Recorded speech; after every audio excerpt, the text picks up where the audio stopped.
Well, I feel grateful that you and I were introduced in the first place, and I've been following your work since about 2018 through some people in the art community, and one of my colleagues came walking in with your hoodie on, and so I was like, I've been trying to figure out a way to kind of bridge a conversation with you at some point. Partly because I see there's a correlation between our work in some ways. I mean, I've been working very closely with trauma with individuals who are being adversely affected, either physically or emotionally and mental health wise. And I mean, that is your story, but it's also part of what I feel like you're working on trying to improve in our community. For sure, for sure. I mean, it's my life work. I think it comes rather naturally because of the trials and tribulations I've had. So I can show up for people, in the real way. It's like I give people the help that I wish I had. So it's very easy and Yeah, very natural for me to, show that to other folks and say, hey, you can show up the same way I show up. You don't have to have my background or go through the things I've went through. You yeah, still can help because you're doing it from the most genuine place. So that's what I try to bring to all communities. I try to bring it to prisons.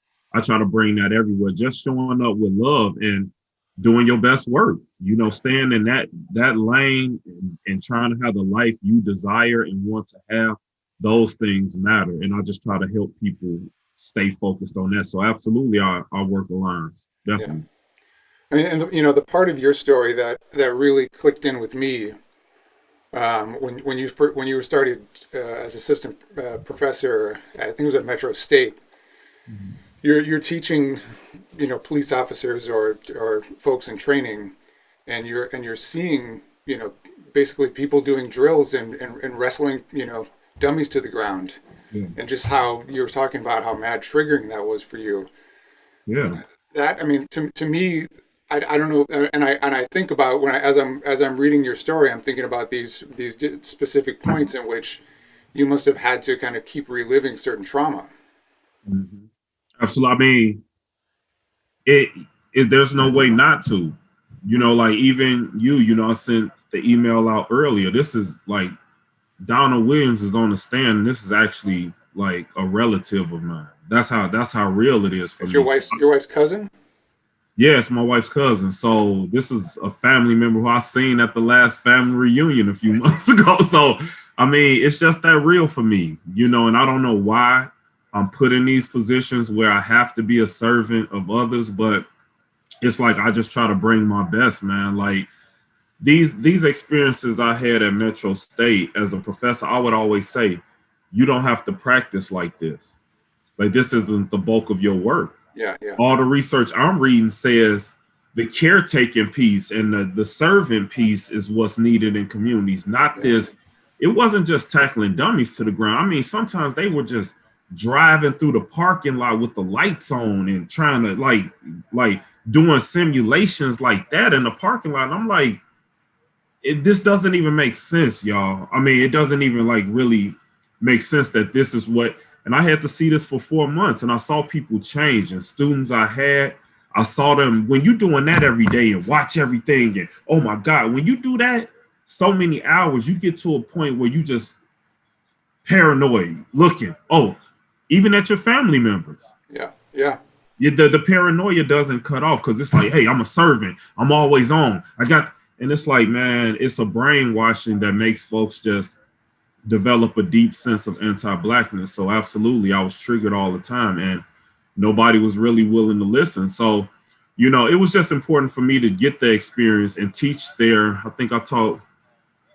So we taught in St. Paul and Midway for 3 years, I believe, to 2012. Then a center for law enforcement opened up in Brooklyn Park. So I think I taught there 2 to 3 years.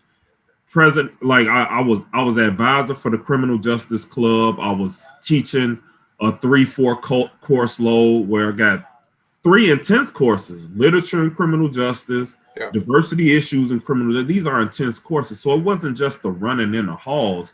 When I had to sit with these students who aspire to be cops and got family members who are cops, of course, a lot of it is re-traumatizing, but at the same time, I know I can give them a deep education that they wouldn't get from the other professor that's telling it from a slanted view. Yeah. For sure. So I just felt the importance of it. And just the whole culture of policing, like you're talking about. I mean, people get into it in the same way that we saw, sort of in the Capitol riots. People Mm. like the gear. It's like pretend superhero Yeah. time. They really get into that. They forget about the humanistic aspect of the person that they're working with, and it's built right into the training.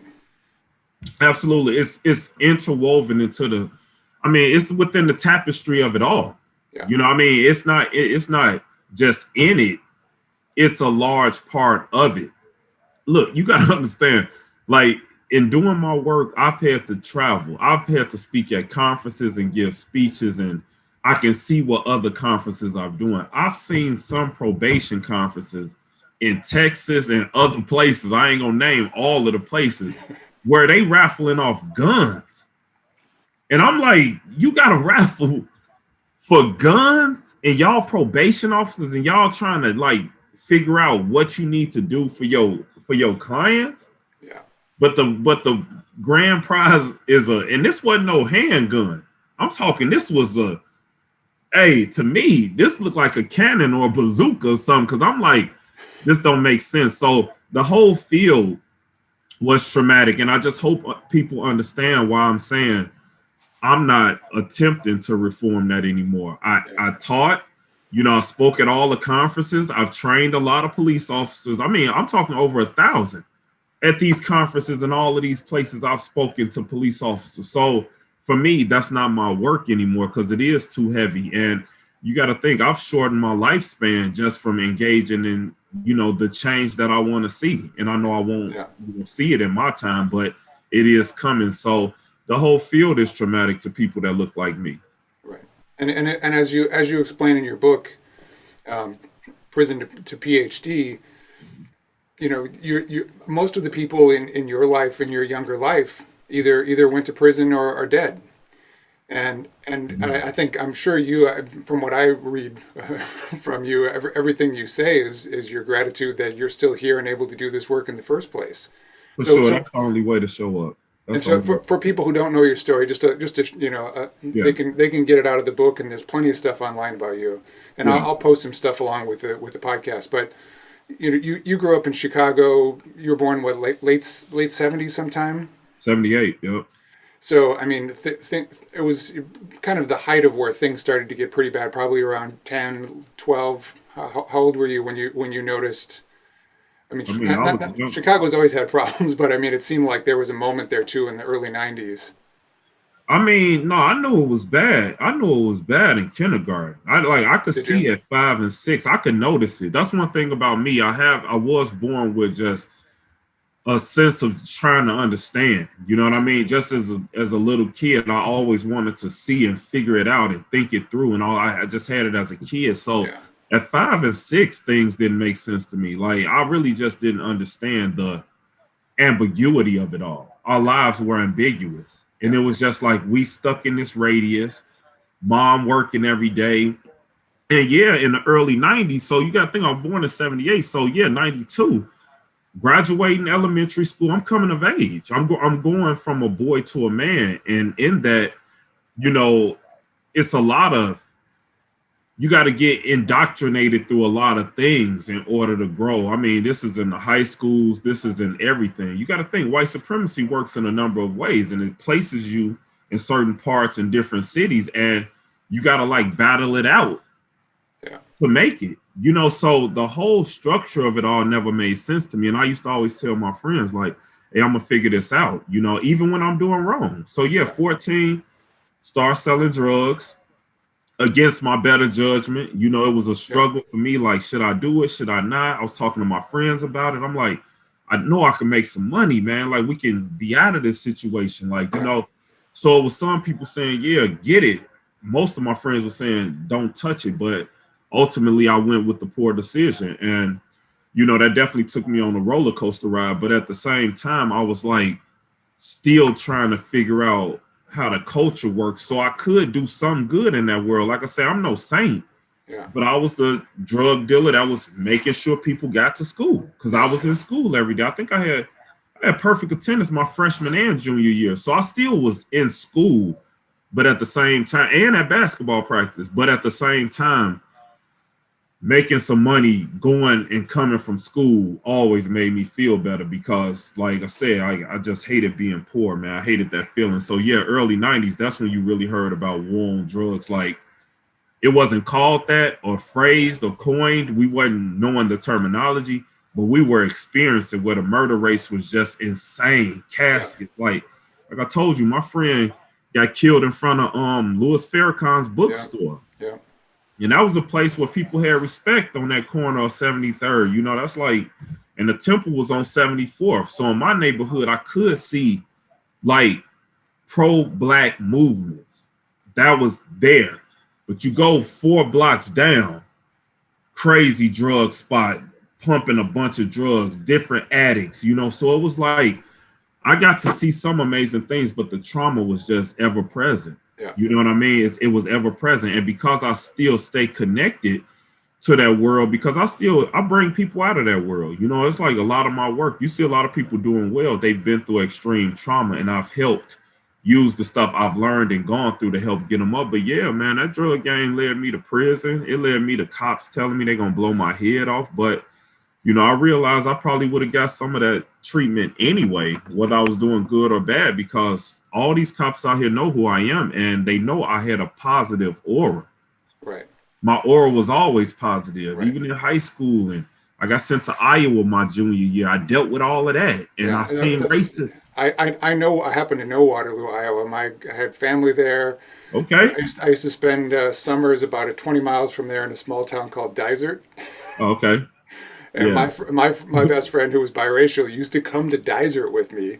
Oh, man. And I mean, after the fact, I mean, when you're kids, you don't think about these things. But after the fact, I know that must have been incredibly difficult. And we still talk. So Yeah. we've kind of gone back through some of our experiences with this stuff because as kids, Yeah. you're just going through what you're going through. Yeah. But I related a lot with some of the struggles that you were going through in terms of you're smart in school and yet teachers are sort of treating you a certain way, which then creates this whole cycle of like acting out and then feeling like everything's stacked against you, which kind of leads people into different behaviors. Plus you're already, I mean, this is the one piece I wrote after George Floyd, was to talk about it from what I know about trauma, what I know about collective trauma, and what I know about what it's like to be in these environments for long periods of time, where you're always on edge. Your nervous system never gets to let down. And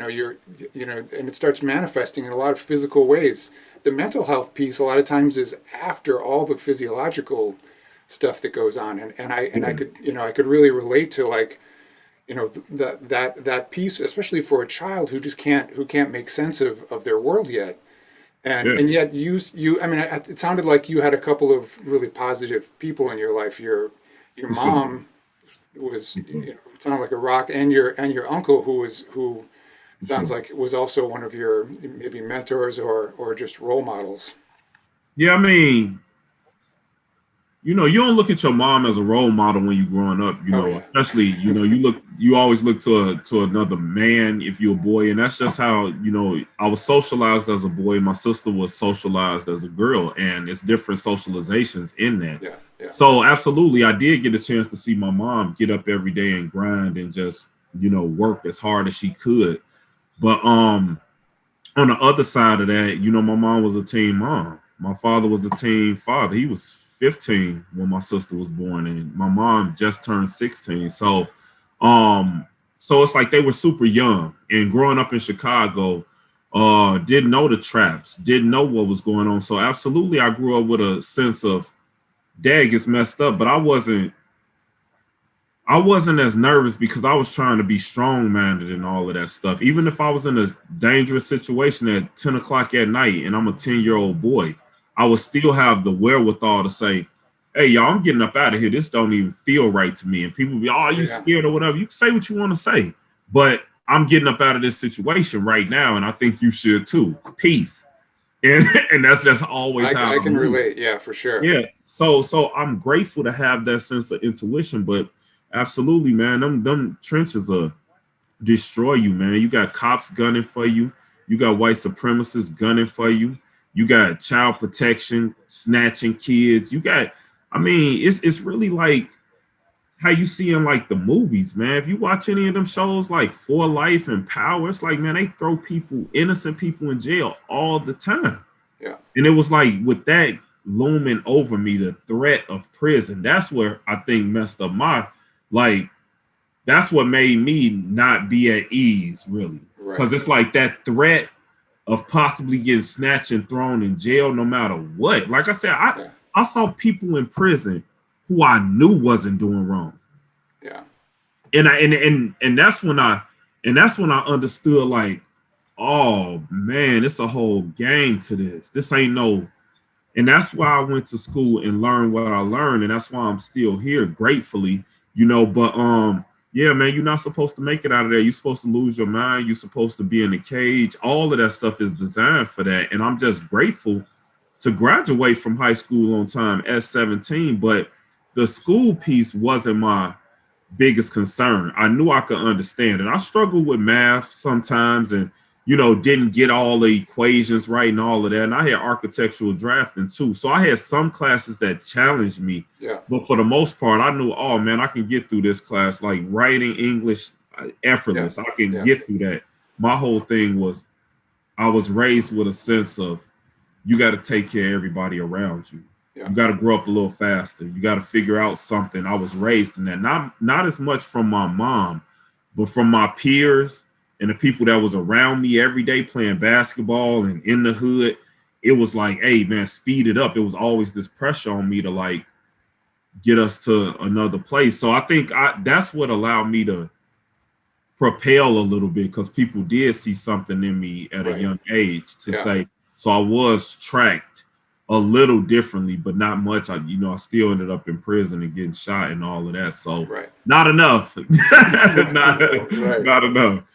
So how did you end up? I know you did you finish high school in Iowa? Yeah, I graduated from Waterloo East and I still got friends. Eric, like I still got hundreds of friends there Yeah. too. Yeah. Yeah, and that was tough. I had a lot of fights. I was homeless my senior year. That's right. That's It right. didn't work out with my aunt. Yeah. She's pulling guns on me. We were fighting. It was just traumatic, and she's still struggling with mental health. So I don't want Yeah. to, say too much about her. But it just didn't work with me being. She never raised kids, Right. and she had her own childhood trauma, and Right. us together. And her birthday is July 1st, mine is July 2nd. People said just because of that we were we were going to clash, but it was something that was making us clash, and I just was like, man, but it was because she was struggling and she continues to struggle and just doesn't want to, face reality. But at 16 and 17, it hurt me because I could be going to a dance and she having some kind of situation going on in her mind and she'll ruin it by fighting me before I leave and different things like that. Yeah. So my trauma was always pretty extreme, and I used to just always say, damn, I'm gonna figure it out though. You know what I mean? Like one time my friends was coming to pick me up. This was gonna be an amazing night. I had on I was feeling good. You know them days where you feeling good. I was right. Had my cologne going. I was Yeah. feeling good. And Corey Taylor and Maine and I think Andre, I think Andre Yeah. was with him. It was 3 or 4 people in the car, definitely Maine and Corey Taylor. They pulling up. I had to race up out of there, just get enough distance. My shirt ripped.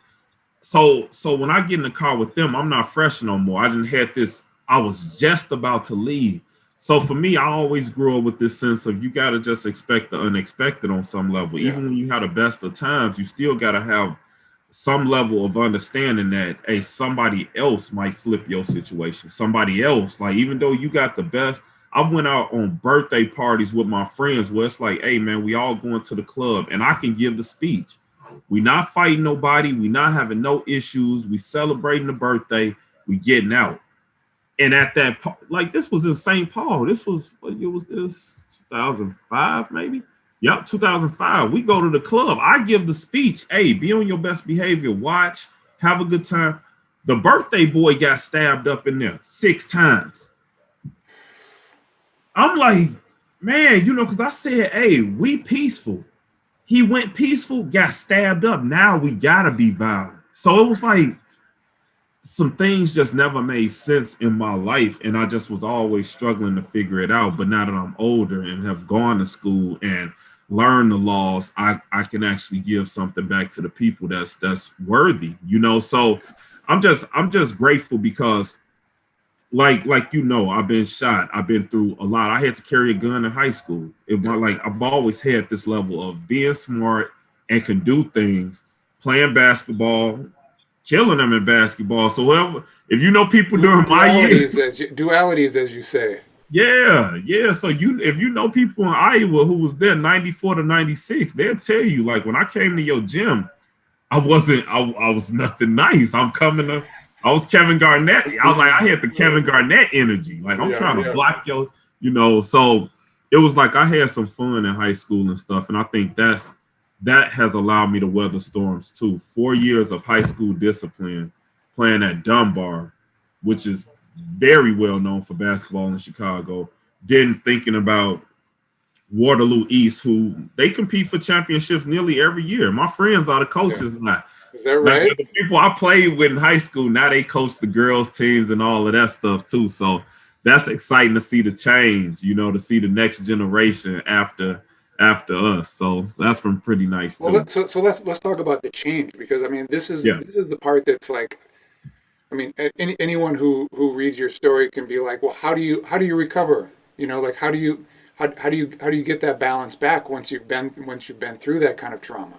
And this is what I work with on a daily basis. So what was your process like? Yeah, I think really coming to grips with all of the stuff that happened, coming to grips with the fact that I let my mom down on a number of levels, just really trying to make amends, a real amends, not no fake, just accept me back. Because there was a lot of times where I told her I was going to change. Like, even at 15, when she sent me to Iowa, I told her I was going to change then.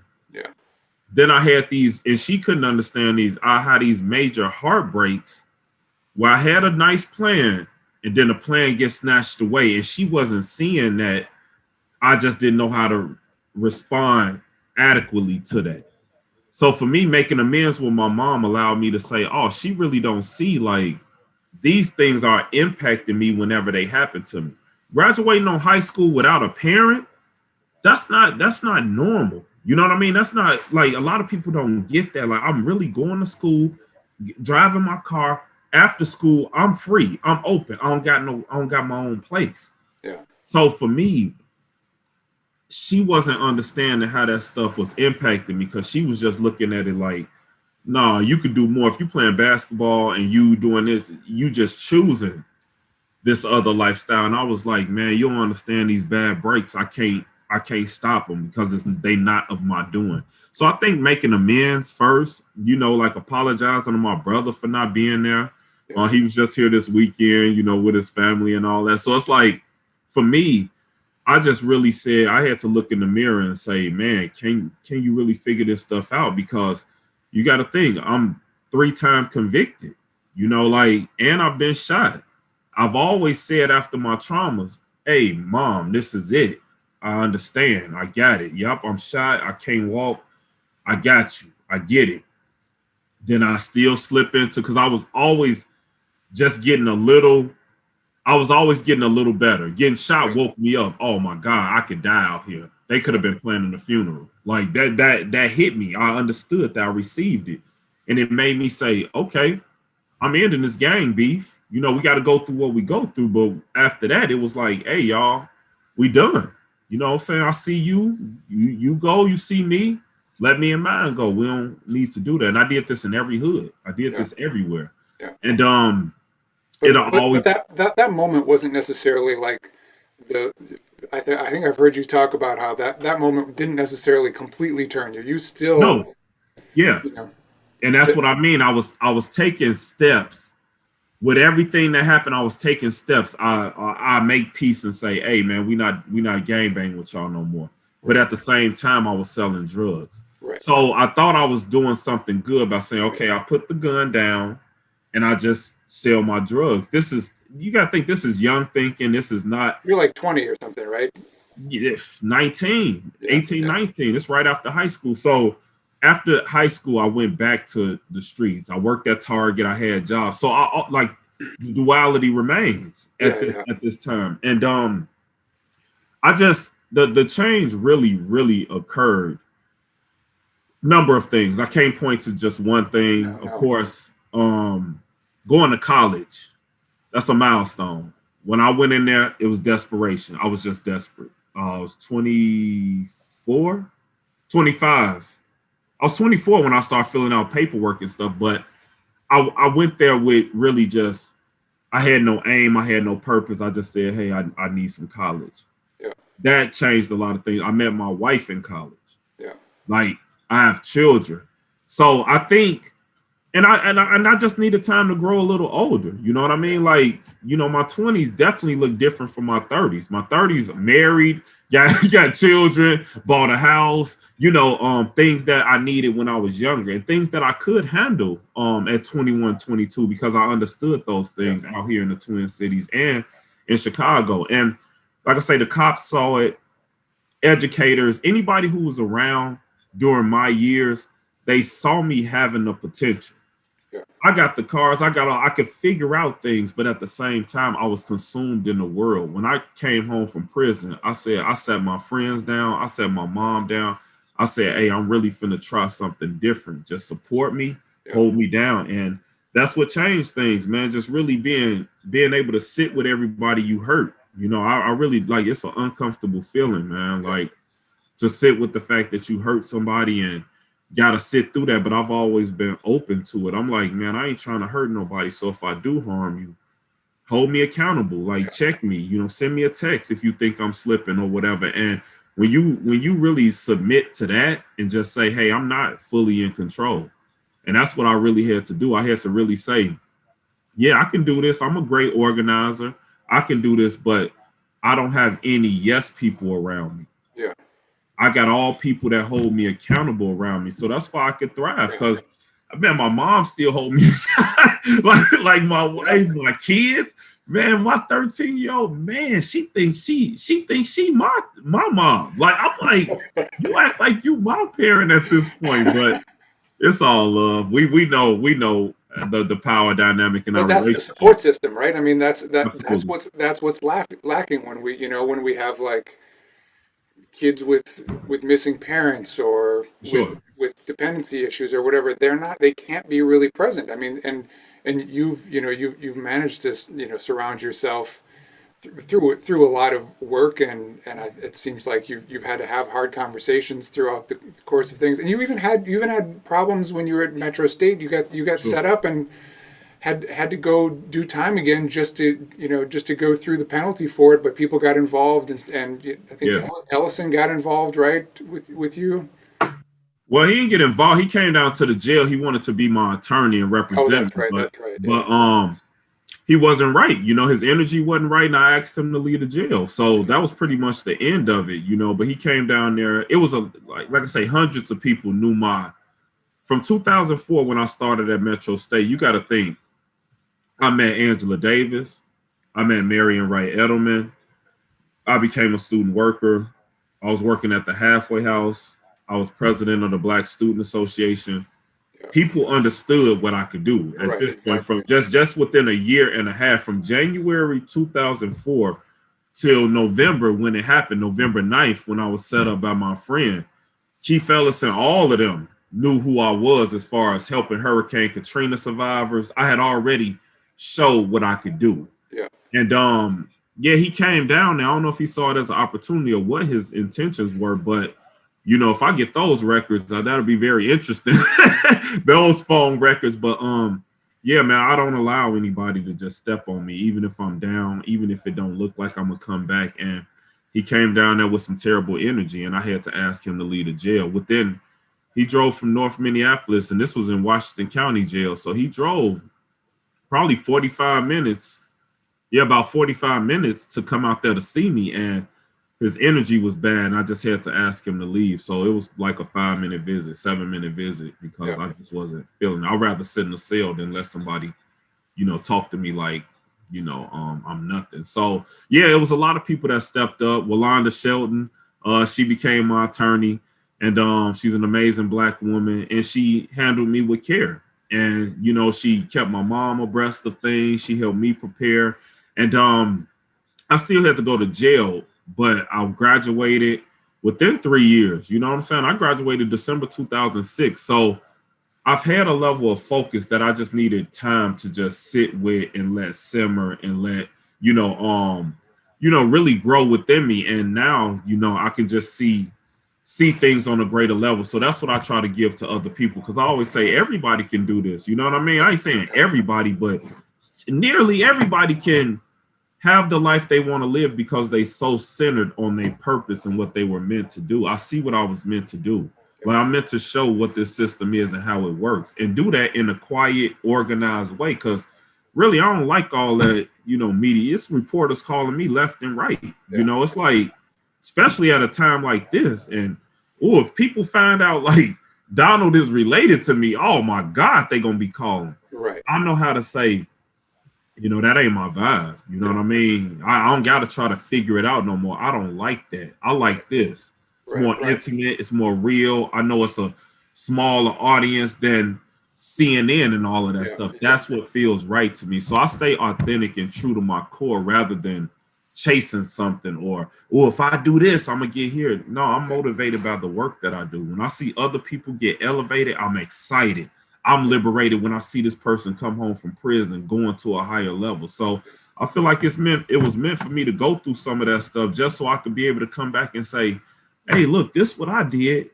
You might not think it worked for you, but this was definitely a blueprint for me to become a professor, for me to be a healthy father, for me to be good with my wife, for me to be able to go home and be loved. It's a blueprint. So, I just feel like I went through all of those things to learn valuable lessons, and now I make it to where other people don't have to go through that. So super grateful to be able to do that. Man. And so with publicity, I mean, I know there's a part of your work where you seem to feel that this work needs to happen in this sort of almost underground grassroots sort of way that it's all about building this sort of community structure around relationships, relationships with prisoners, relationships with people in your communities. And yet, John Legend tweets about Humanize My Hoodie. Yeah. Yeah. How does that speaking of dualities, how do you manage that? I mean, how do you use the best of one and still kind of keep this other thing going? I just celebrate it the right way. I think, I like, it's hard for me to receive stuff like that. Me too. Come on, man. I dreamed of stuff like that when I was in prison. So for him to do that, which he didn't have to do, it made me feel appreciated. It made me feel validated. Because you got to think, when he did that, like, people didn't know where I was going to be. I just months before left my job in the St. Paul mayor's office. So people it was some people who counted me out after that and thought like I started tanking and going down. So when he did that, it felt like, oh man, like, that's real. It felt right. It felt like, yeah, man, like, I don't know why people would fall back off, because it was like I was being used in that mayor's office and I didn't really realize it. When I left, that's when I understood, oh, you just about whatever you were going for. It wasn't about the people. And then, so in those moments, you got to go through like a deep, because I mean, I think about Colin Kaepernick leaving the NFL. Like, I know he had to go into a space of just reckoning and thinking and understanding, like, okay, how do I move and pivot? And it just felt right to just organize. So me and Andre was organizing with Humanize My Hoodie, prison visits, connecting with folks. And he noticed it. Somebody, reached out and was like, hey man, John Legend is looking at you. And I'm like, I could receive it and appreciate it, but the best thing to do, what I did was, when I got the award, we drove to Chicago and I just spent time with my family, like, because they don't care about no John Legend. like, they don't care. It's like, it's cool, but I'm still their son, their brother. Like I'm still the same person. So that's No, that's the best way.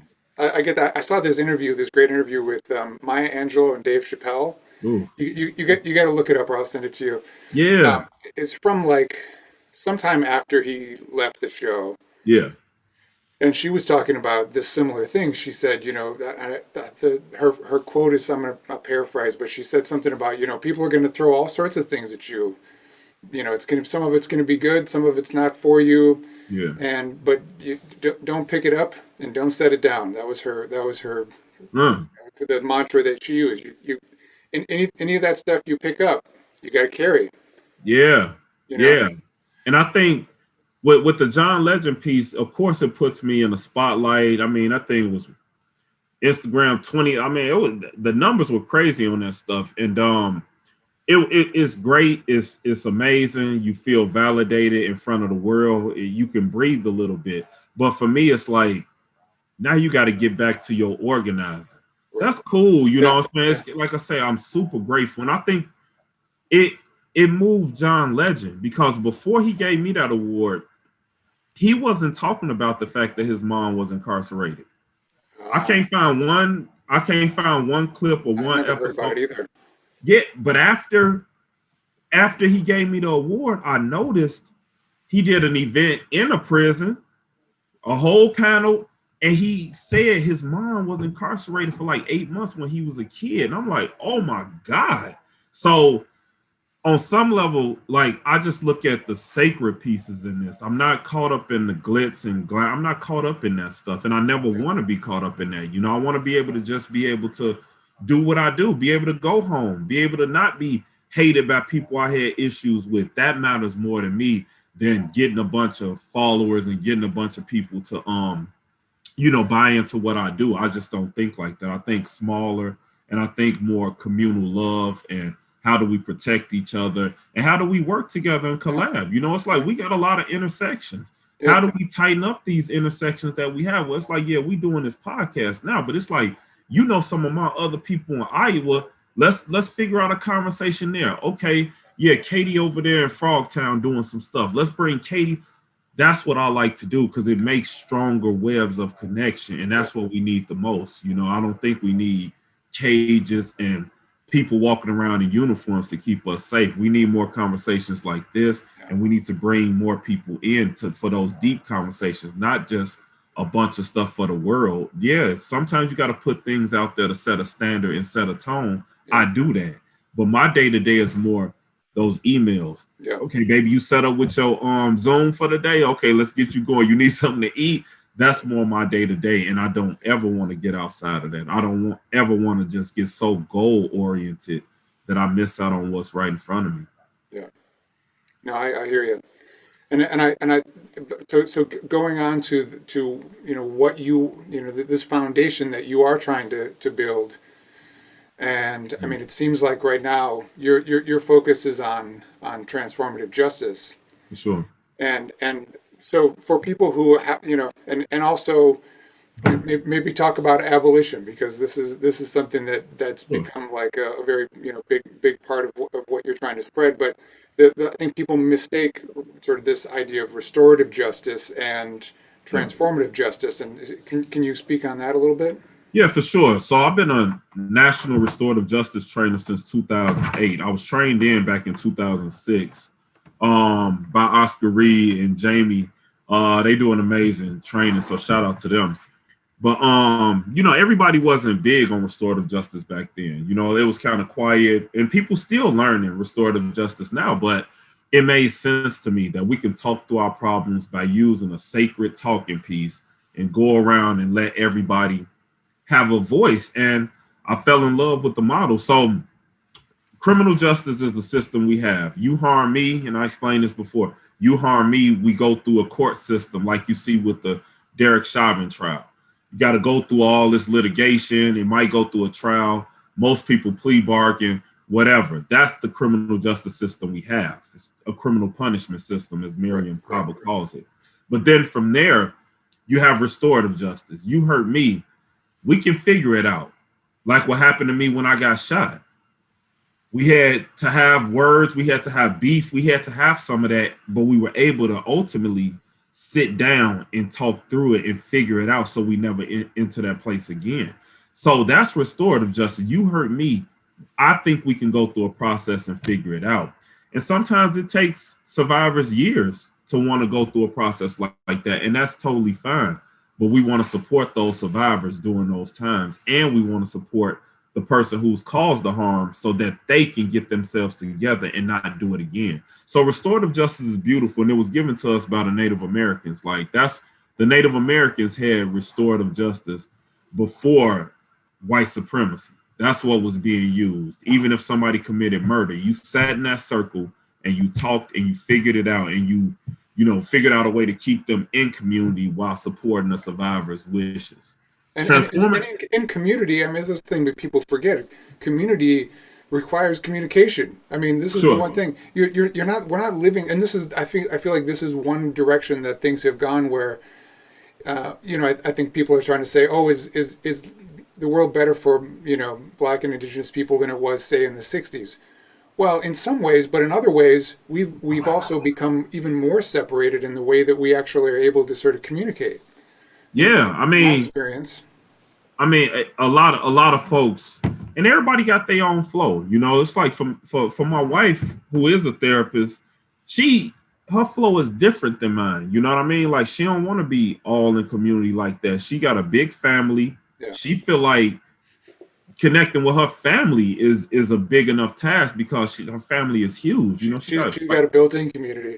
yeah, yeah. So for her, she can't do all what I do. I got Yeah. two siblings, you know what I'm saying? But it's like I got a lot of, friends that are like family as well. So for me, I have to be more communal in my approach and do that. But I respect everybody's way of showing up. Some people just say, "Hey, I want to learn alongside you, man. If you got space for two or three people to work on something, let's do it." And I always figure it out. Yeah. That's the transformative piece in all of this. And that's the abolitionist framework Right. in all of this, because we don't need cages as the thing to help us all stay on track. That's like asinine at this point. Yeah. So studying abolition, what did Harriet Tubman do?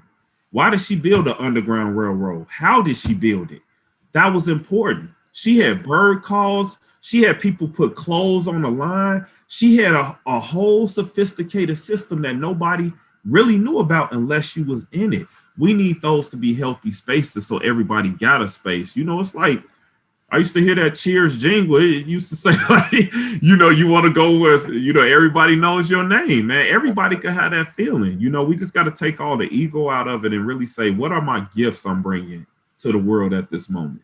When we work with folks from their gifts, then you can have the love, you can have the connection, you can have the cohesiveness. But I think we've been brainwashed into having superficial relationships where it's just hella transactional, and we don't ever really get to go deeper and understand better terms or understand better ways to love each other. It's just more get what you got to get and go, get what you got to get and go. And it's just like, when we can start understanding that it's more about really living, amongst each other, where it's like, man, you going to college now? Oh, man, that's cool. You not going to college? You going to start a business and you worked it all out? Oh, man, that's cool. You about to be an artist? You going to do it? Yeah.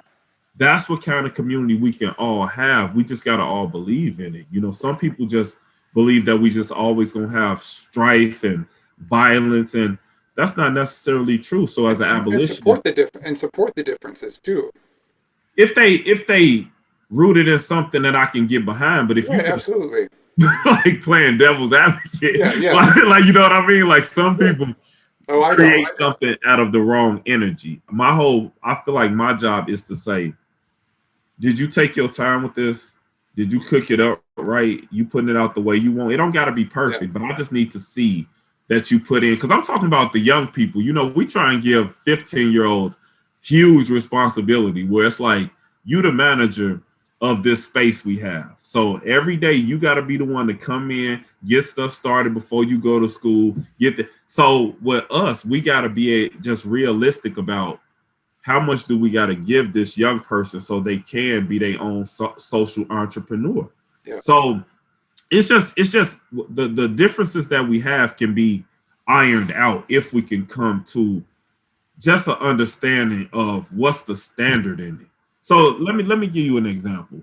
So I got some people that say, no, I gotta reform the system because if you don't work with them, they just gonna, you know, they just gonna, go rogue on us, man. If you don't work within the police department, Right. this is a conversation I'm having with Oh folks yeah, in yeah. Minneapolis and St. Paul, all over Iowa City, everywhere. And I always have to say, is there a world where we can reduce police departments and lift up the people who get incarcerated the most? Does that world exist? So I feel like in those differences, I can have a conversation about it and I can support what they're doing for reform as long as we can understand that these departments got to get smaller and the love for community got to get bigger. Yeah. So yeah, as long as we can have a understanding and just have a conversation, I'm always happy with that. I speak to people who don't think like me or show up like me or worship like me all the time. You know what I mean? Like for me, and it's the same thing. Like religion has indoctrinated so many people to think a way where they don't see that they can cross over to somebody and talk to somebody who's atheist or Muslim or like Buddhist, or because it's like my book says I gotta move like this. So I see a lot of just systems that block us from having these relationships. I'm not trying to tear down those systems. I'm trying to say, how can you have community with a former prisoner, a survivor, somebody from the imam from a mosque, a Lutheran, a Baptist? How do we do it? The atheists. How do we get the young people? Like, how do we do it? And that's always exciting. So abolitionists, we dreamers with plans that help us actually get to the the level of freedom that we're trying to really see.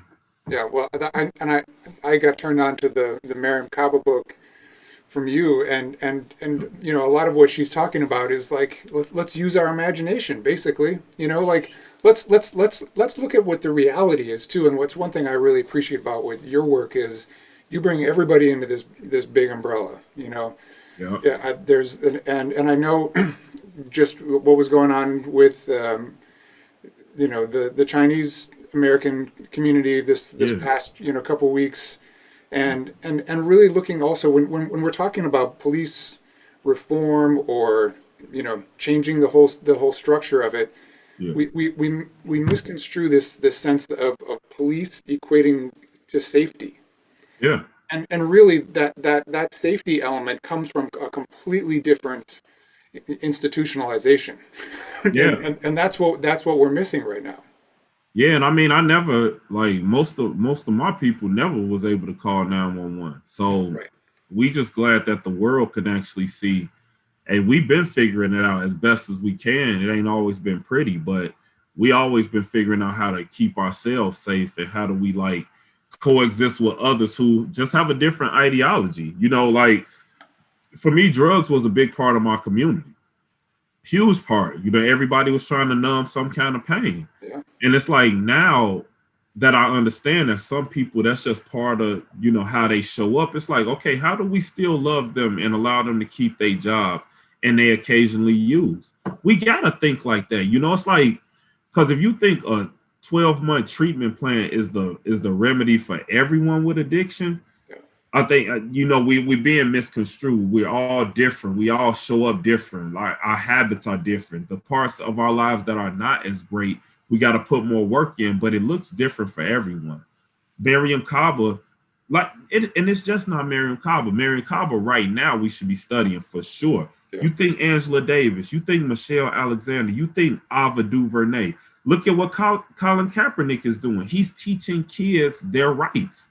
And they get a copy of the autobiography of Malcolm X too. I think that's just dope that each kid that comes gets nurtured. They eat. They follow the Black Panther model of free breakfast before school. So it's a lot of abolitionists doing a lot of amazing things, and we should have listened to them a long time ago because the cage or the threat of the cage has always been so powerful that it's just been swooping people up without adequate defense and all of those things. Now it's time to say, what does mutual aid look like? Right. You need something, I'm here for you. And this is across the board. Our Asian American community, first thing I do, reach out to the folks I know and say, hey, what y'all need? What can I do at a time like this to help? So I could be a good accomplice to them. Yeah. So it's just about being flexible and being able to say, hey, I'm not disabled. I'm an able-bodied person, but I care about folks who are disabled. What does it look like for me to show up for you? And that doesn't mean I'm going to spend 2 hours each week, talking with you. That means I'm going to show up in a way that shows I'm in solidarity with you, Yeah. and I want to help you in a meaningful way, not for no performative public stuff. This is for, Right. I got you. I know I got you. Let me utilize my network to, be able to give you what you need. So I just think capitalism really makes people miss out on what this life was really meant for. I know people who work their whole life and then they look back and it's just like they wish they did it differently. I don't want that experience or want to have that reality. So I just encourage everybody, think about how much time you spending towards chasing something, then also think about how much time are you just spending with community, making sure other folks are right. So absolutely, I stand in solidarity with Somali community when they need me, any community, you know what I'm saying? Survivors need me, women's, like look at that legislation. It's Yeah. terrible. It doesn't protect women. So the system has always subjugated, you know, women, people of color, disabled folks, anybody who, if you're not a white man, you on the chopping block in a lot of different ways. Yeah. So, I think that's what's important to understand, because cops don't keep us safety. Cops keep the institution alive. They keeps, because think about this, we abolish police. It's going to be a lot of criminal justice programs out here on the Yeah. college level that's going to be like, oh, shoot, what do we do now if we don't have police? Figure it out. Right. So it's time for all of us to just figure it out. We smart enough to do it, though. Well, and it just makes you realize like where the money should be going is into social justice or social Sure. programs and civil service. I mean, and this should be something it should be something we should all feel obliged to engage in. I mean, Yeah. that's part of the reason I'm doing the podcast. This is not a money making endeavor for me. Yeah. I've been fortunate in my career to be able to have people pay me out of pocket and not have to deal with the insurance system. So I get to really work the way that I want to. I don't have to Sure. think about what I got to write down for coding and insurance and all that stuff. Right. And I'm faster, because of Yeah. that. I get people through a process a lot faster, and I have a network. So For I know sure. who this person needs to go see if it's not me, and that kind of thing. And that's what people start to rely on you for, just like they do with you. For sure. For And sure. I think we should all kind of think about what small ways we can be leaders in terms of civil service too. Absolutely. I mean, we all here for a reason. We all, like, I think everybody is here for a reason. I really believe that. Yeah, So for me, I'm always in a space of how do I help the next person get to their dream? yeah, You know what I mean? It's like, how do I, like, I'm gonna have my goals and the things that I want to accomplish in this life, and I'm gonna just work hard to make that happen. But on the other end, it's like we got to get to a place where we love seeing the person next to us or the person that's doing exactly what we do win. Like Mary and Kaba, for years, we've just missed each other in spaces. is that right? Like barely missing each other in spaces. Like she knows people. I know we got some of the same community members. So for me, it's like I lift up Mariame Kaba. Cause it's like my book gonna hit pretty hard too. My next Yeah. one, hey, I guarantee you, my next one gonna be in a bigger conversation. Like, When's it coming out? I don't know, probably closer to the end of the year, maybe September. I got a lot of the material now, but I'm in no rush. You know what I mean? I'm just taking my time playing around with it. But when I do come with it, I know what it's gonna do because I know I put the time in it, I put the energy into it, I made it. But I don't see other people as my competitors. I see them as people I need to lift up because they doing some super amazing work. That's what we all need to hold on to. It's like, man, congratulate the people who you feel like in the same realm as you. Like you don't gotta, it's not a crabs in a barrel thing. No, it's enough for everybody to go around. People just need to realize that. Yeah, yeah. Well, man, I appreciate your work, and I'm going to make sure that more people know about you. But also, um, for anybody who wants to get involved, and learn more about you or about Humanize My Hoodie, For which sure. if you want to talk a little bit about that, I think Absolutely. that might be helpful. Absolutely. Humanize My Hoodie was started with a friend, Andre Wright. Met him at 16. He was my first friend in Waterloo. When I came from Chicago, he the first person I met. Great person, through and through. Everybody knows Andre in Iowa, and New York and other places. Like, he's traveled all over the country. Fashion designer now, right? Absolutely, absolutely. He's a fashion designer. He's a graphic designer. He's amazing and amazing family man. He's great in a lot of ways. But I made a post because I was teaching, as a criminal justice professor at Hamline, and I said I'm gonna teach with a hoodie on the whole semester. And I made a I post love and I that. just hashtagged it Humanize My Hoodie. And Yeah. I didn't have any thoughts of that word or the three words together before I made the post. But yeah, I just said, humanize my hoodie, and everybody was loving it. And he said, hey, let's go ahead and make it official and do something serious with it. And I'm Yeah. like, okay, cool. So he knew the fashion world.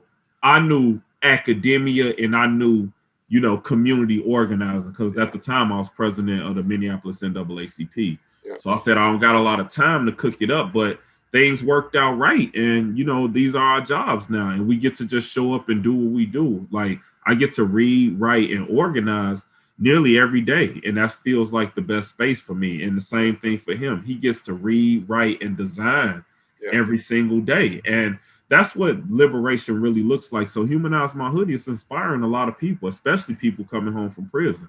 So we grateful for that, because there's people all the time running to each other like, man, I seen somebody with your hoodie on. And I said, it's like, that's a day that just feel good, man. Well, it's like those kind of vibes and That's stuff. how So, that's how we're connected too. Through, yeah, through yeah. teaching.